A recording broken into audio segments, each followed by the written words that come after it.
महाराष्ट्र में रहने वालों के लिए सफर का मतलब ना अब हमेशा के लिए बदलने वाला है। जरा सोचिए, एक ऐसा सफर जो आज आपका पूरा दिन ले लेता है वो कुछ ही घंटों में सिमट जाए। ये अब कोई सपना नहीं रहा। दो बहुत बड़े हाईवे प्रोजेक्ट्स, एक है शक्तिपीठ हाईवे और दूसरा है जनक कल्याण एक्सप्रेसवे, ये दोनों मिलकर राज्य के विकास की कहानी को एक नई रफ्तार देने के लिए बिल्कुल तैयार हैं। तो चलिए आज समझते हैं कि इन प्रोजेक्ट्स में नया क्या हो रहा है और ये महाराष्ट्र के भविष्य को कैसे बदलने वाले हैं। अच्छा, तो सबसे पहला और सबसे बड़ा सवाल जो इस प्रोजेक्ट को लेकर उठ रहा है वो इसके रास्ते को लेकर है कि भाई क्या शक्तिपीठ हाईवे का रूट सच में बदल गया है। तो इसका जवाब है जी हाँ, बिल्कुल। और इसके पीछे एक बहुत जरूरी और बहुत सोची समझी वजह है। देखिए, इस पूरे बदलाव को अच्छी तरह समझने के लिए हम सबसे पहले देखेंगे कि शक्तिपीठ हाईवे का नया रूट आखिर है क्या। फिर जानेंगे कि भाई ये बदलाव करना क्यों पड़ा और इसका असर कितना बड़ा होने वाला है। और इसके बाद हम एक और नए गेम चेंजर प्रोजेक्ट जन कल्याण एक्सप्रेसवे पर भी बात करेंगे। तो चलिए सबसे पहले उस आलोचना को समझते हैं जिसका जवाब इस नए रूट में छिपा हुआ है। हुआ ये कि हाईवे का जो शुरुआती प्लान था ना, उस पर एक बहुत ही वाजिब सवाल खड़ा हो गया था। प्रॉब्लम ये थी कि हाईवे का जो पुराना रास्ता था वो सोलापुर से मौजूदा नेशनल हाईवे के बिल्कुल बगल मतलब पैरेलल चल रहा था। अब इससे होता क्या कि उन नए और पिछड़े इलाकों को कोई सीधा फायदा ही नहीं मिलता जिन्हें कनेक्टिविटी की सबसे ज्यादा जरूरत है। एक तरह से विकास का इतना बड़ा मौका हाथ से जा रहा था। और यहीं पर ग्रीनफील्ड हाईवे का असली मकसद सामने आता है। देखिए, ये सिर्फ एक सड़क नहीं होती, इसका असल काम ही उन नए इलाकों से गुजरना होता है जहां पहले कोई बड़ी सड़क नहीं थी, ताकि वहां तक डेवलपमेंट और नए मौके पहुंच सके। तो बस इसी ग्रीनफील्ड वाली सोच को अपनाते हुए एक ज्यादा बेहतर, एक ज्यादा स्ट्रेटेजिक रास्ता चुना गया।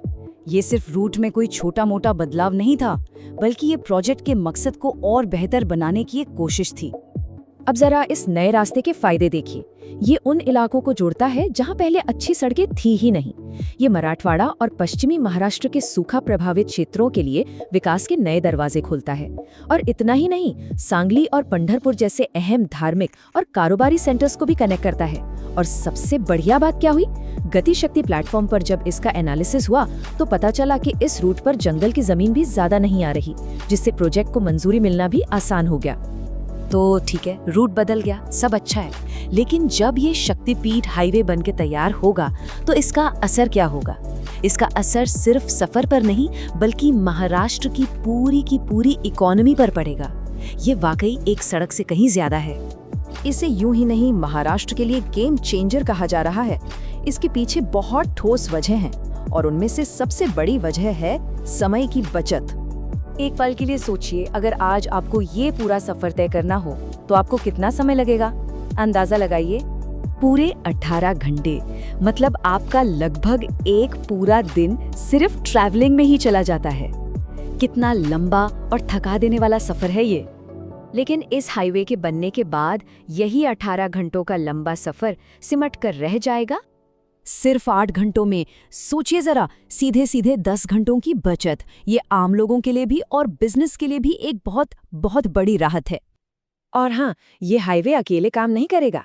ये समृद्धि महामार्ग और नांदेड़ जालना रूट के साथ मिलकर एक इकोनॉमिक ट्रायंगल जैसा बनाएगा। इससे होगा ये कि महाराष्ट्र के करीब 32 जिलों को बंदरगाहों और बड़े बाजारों से जुड़ने का सीधा रास्ता मिल जाएगा। मतलब इंडस्ट्री अब सिर्फ मुंबई पुणे तक ही सिमट कर नहीं रहेगी। लेकिन रुकिए, कहानी यहीं खत्म नहीं होती। शक्तिपीठ हाईवे तो बस एक शुरुआत है। अभी हाल ही में एक और बहुत बड़े कनेक्शन का ऐलान हुआ है और उसका नाम है जन कल्याण एक्सप्रेसवे। और ये कोई छोटा मोटा लिंक रोड नहीं है, ये एक बिल्कुल नया फ्रेश एक्सप्रेसवे है जो मुंबई को सीधा हैदराबाद से जोड़ेगा। और रास्ते में ये कल्याण और लातूर जैसे शहरों से होकर गुजरेगा। महाराष्ट्र के जो अंदरूनी इलाके हैं ना, उनके लिए ये वाकई एक बहुत बड़ी खबर है। इस एक्सप्रेसवे का सबसे बड़ा मकसद है सफर के समय और दूरी दोनों में जबरदस्त कमी लाना। ये सही मायनों में महाराष्ट्र के एक कोने को दूसरे कोने से जोड़कर दूरियों को खत्म कर देगा। ये स्लाइड देखिए, पूरी कहानी साफ हो जाएगी। अभी मुंबई से हैदराबाद जाने के लिए आपको 700 किलोमीटर से ज्यादा का सफर करना पड़ता है, लेकिन जनक कल्याण एक्सप्रेसवे इस दूरी को घटाकर सिर्फ 590 किलोमीटर कर देगा। मतलब 100 किलोमीटर से भी ज्यादा की सीधी बचत। लेकिन असली जादू तो लातूर जैसे शहरों के लिए है। इस एक्सप्रेसवे के बनने के बाद लातूर से मुंबई का सफर इतना कम हो जाएगा कि शायद यकीन करना भी मुश्किल हो। सिर्फ 4.5 घंटे। सोचकर देखिए उन लोगों के लिए ये कितना बड़ा बदलाव है जो बिजनेस, पढ़ाई या फिर इलाज के लिए अक्सर मुंबई का वो लंबा सफर करते हैं। ये उनकी पूरी जिंदगी बदल देगा। तो सवाल अब ये है कि विकास की ये जो 2 नई धमनियां हैं, शक्तिपीठ हाईवे और जन कल्याण एक्सप्रेसवे, ये आने वाले सालों में महाराष्ट्र का चेहरा कैसे बदलेंगी? क्योंकि ये सिर्फ सड़कों का जाल नहीं है, ये अवसरों का एक नया नेटवर्क बन रहा है जो राज्य की हर कोने तक विकास और समृद्धि ले जाने का वादा करता है।